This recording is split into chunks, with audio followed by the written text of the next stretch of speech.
প্রথম লাইনে 70,000, দ্বিতীয় লাইনে আরো 70,000, 1,40,000 ফেরেশতাদের বহর।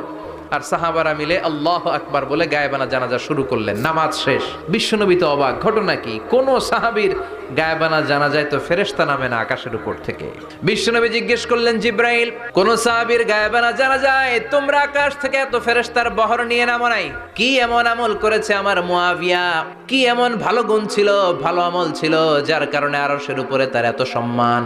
সাইয়েদনা জিব্রাইল বললেন, নবী, তেমন কোনো বড় আমল নয়, ছোট্ট একটা আমল, কিন্তু আমলটারে ভালোবেসেছে কে? আপনার এই প্রিয় সাহাবী হাঁটতে বসতে চলতে ফিরিতে সব সময় পড়তো কুল হুয়াল্লাহু আহাদ আল্লাহুস সামাদ লাম ইয়ালিদ ওয়া লাম ইউলাদ ওয়া লাম ইয়াকুল লাহু কুফুয়ান আহাদ। পড়েন আল্লাহু আকবার।